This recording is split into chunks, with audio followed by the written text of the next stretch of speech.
Go. So we boot up the machine. Somewhere we got to find the program that we're going to run. I have it down here. It's called Flow Inspector. If you can't find it there, you can always find it in the Start Programs thing. Prior to that, you have to hook up the USB port from the data logger, which is mounted over there, and that plugs into USB port. Actually, through it's a serial to USB converter here, because the data logger is serial, the computer's USB. So this does the conversion, and there's a driver if you're using a new computer that you would have to install that supports that converter. So we start Flow Inspector, and then we just come up here and we do a click on File, come down to in this particular case we're going to download from data logger. The first time you want to set it up, or if you want to make changes, you can go into Setup Data Logger. As a matter of fact, let's do that real quick, just so that you can see what's there. The things that we have, if you look in the documentation, will tell you how many pulses per minute the data logger is sending out. If you look in the manual, it'll tell you what number to put in there. That's a standard and more than likely shouldn't ever be changed. We then have the ability to collect data every 15 seconds, every 30 seconds, every 60 seconds, every, what we got here, 5 minutes. So depending on how many times. Okay, so we were talking about how much or how often we want the data logger to take a sample. We've had it at once a minute, once every 4 minutes, and so forth. It also tells you here how many days worth of information it's capable of storing. At once a minute, it'll store 44, basically a month and a half. If we bump it up to once every 4 minutes, it'll store 4 months worth of or 6 months worth of data, and so on. We have the ability to have it stop once the buffer gets full. I have it set up where it actually first in, first out, so it just starts overwriting. We can clear the data logger if we want and start over, but we're not going to do any of that. So we're going to leave it at once a minute. Probably somewhere down the road, it'll make sense to bump it up to once every 4 minutes, unless there's a reason for us to need that real tight granularity of what's going on. So we go back here to File. We're going to come down to Download from Data Logger. There's also a setup for the meter. You can connect directly to the meter, and there's some parameters there that I had to set up when I initially installed it. Should never have to be touched again, but the manual's around somewhere. Download from data logger, I click on that. We'll notice down here that it goes out and it checks all the different COM ports. Sometimes you'll see it cycle through the different COM ports looking for a COM port that has the data logger attached to it. Once it recognizes it, it'll then stop on that COM port and it'll start downloading, and it tells you what percentage of the download it has. So essentially when it downloads it, it's going to download 44 days worth of information, and it will then graph that for us. So why don't we stop the video here and we'll come back once we get it. Just stop. Yeah. Okay, so we see now that it has completed. It shows that it's downloaded 100%. I have on occasion had problems with it where it gets to like 98 or 99% and just hangs, and sometimes you just have to exit the Flow Inspector program, start it again, and the next time it usually does a pretty good job of downloading it all. So as it downloads this, it also saves it to a file for us with today's date and timestamp on it, so we can go back and see it or recognize what it is. You also see on this particular one there's a spike in here. That spike followed, I think it was a day where we probably were out of electricity, I think for 5 hours. And so the pumps had a lot of catching up to do, and so that's why you see that we pumped a lot of water at that particular time. We can come in here and we can highlight with the mouse. We can click and grab a piece, and you see that it's expands that out. We can do it as many times as we want. So we can see here we're using water, and then there were 5 hours. If we can actually spread it out, we can see the time.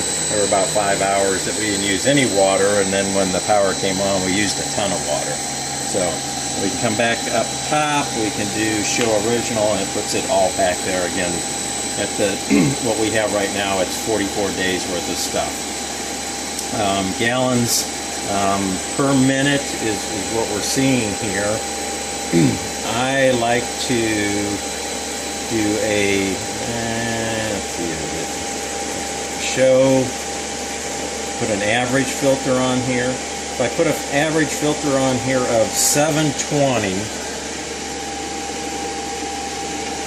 is every 12 hours. I can't, it doesn't allow me more than a filter of more than 1,000 data points combined, so 720 is as far as I go, and that's once every 12 hours. I can't do a every 24-hour period.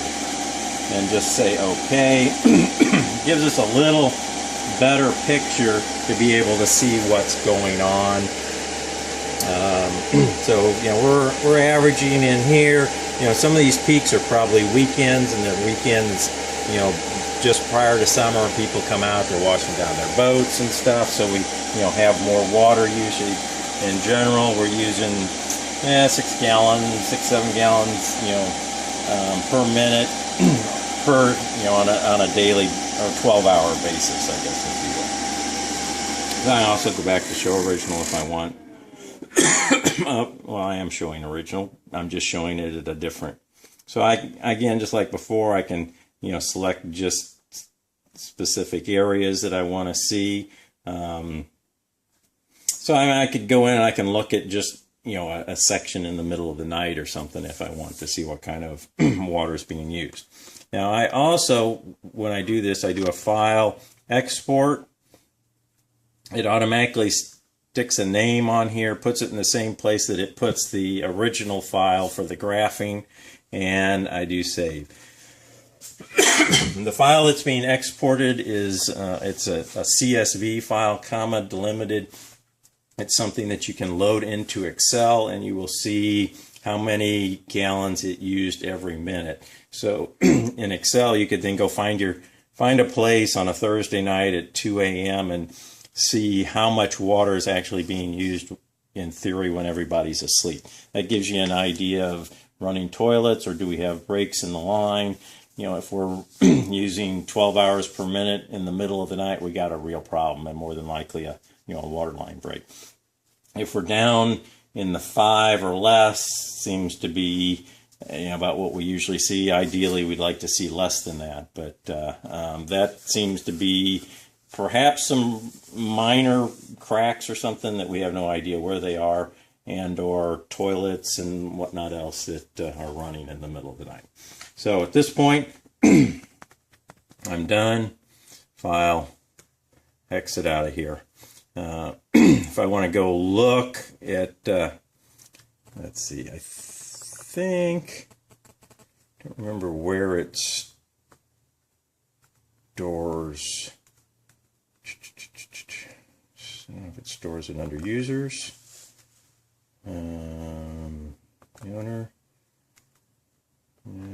Doesn't look like it. Trying to find out where. I don't remember where it stores the. It seemed to me it was like under the programs file or something.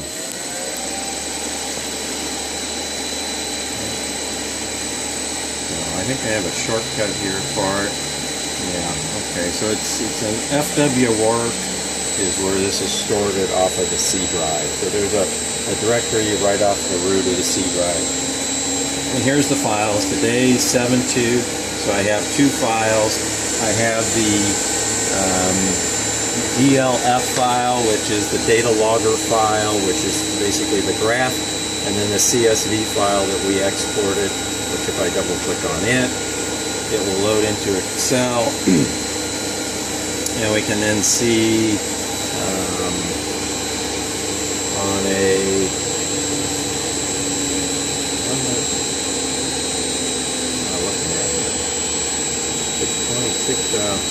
wrong. Let's go down to the very end of it. Oh, interesting. Something's not right there. 14702. Let me go back. I can double click on this one, which is the data, and it'll automatically bring up Flow Inspector. Let's do another export at this point. It looks like when I exported it, when I had that 720 filter on it, or that 12-hour filter on it, that what it exported was much higher or less resolution data points, I guess. So I'm just going to close this. So it rewrote it out there again. So now I've got a lot more data points. You're going to see Excel isn't able to handle all the data points that are in the file. No big deal.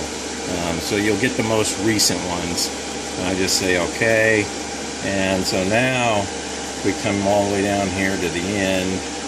Here's today, and you can see that how often we're taking basically once every minute, 11:01, 11:02, 11:03, and we can see that let's say from 11:01 and a half to 11:05 and a half, we use 37 gallons of water.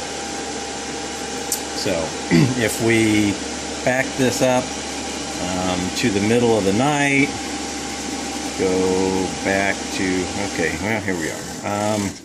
We're looking at, let's say, 140 and a half. Well, 135 is when it took a reading. So you got 1, 2, 3, 4, 5, 6, 7, 8, 9, 10, 11. So in 11 minutes, it used basically 32 gallons of water.